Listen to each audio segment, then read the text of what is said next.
Assalomu alaykum hurmatli yurtdoshlar hamda yurtimiz mehmonlari. Ma'lumki, so'nggi yillarda dunyoda zilzila bilan bog'liq favqulodda vaziyatlar sodir bo'layotganligi va natijada odamlarning tan jarohat olishi, vafot etishi holatlari afsuski uchrab turibdi. Bunday vaziyatlarda ijtimoiy va iqtisodiy sohalarga keng ko'lamli talafot yetishda davlatlarga katta miqdorda moddiy zararlar keltirmoqda.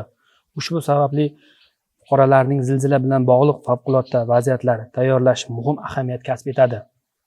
Ushbu yo'nalishda davlatimiz rahbari tomonidan so'nggi yillarda bir qator normativ me'yoriy hujjatlar qabul qilindi va ijrosi ta'minlanmoqda.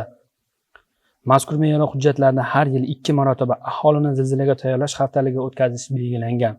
Shu sababli joriy yilning 5-may kunidan 11-may kuniga qadar Toshkent viloyatida barcha tashkilot va idoralarda, mahallalarda aholini zilzilaga tayyorlash, zilzila vaqtida to'g'ri harakat qilishga o'rgatish tartibi o'tkazilmoqda.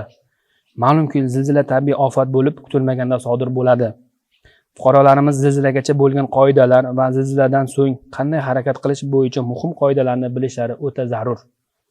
Har bir oila o'zi yashash uyida xavfsiz joylarni avvaldan belgilab olishi, zilzila vaqtida qanday tartibda uyni tark etishi, oila a'zolariga tushuntirishi katta ahamiyatga egadir.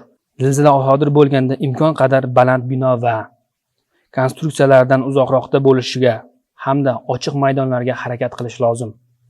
Ko'p qavatli uylarning burchaklarida stollarning ostki qismi xavfsiz joylar hisoblanadi. Barcha tashkilot va idoralar rahbarlaridan va obyekt rahbarlari hamda fuqaro muhofazasi boshliqlaridan qo'l ostida ishlayotgan barcha xodimlarni zilzila haftaligida ularni tayyorlash va ko'nikmalar berishi zarur hisoblanadi. Hurmatli fuqarolar, barchangizdan aholini zilzilaga tayyorlash haftaligida faol ishtirok etishingizni so'rab qolamiz.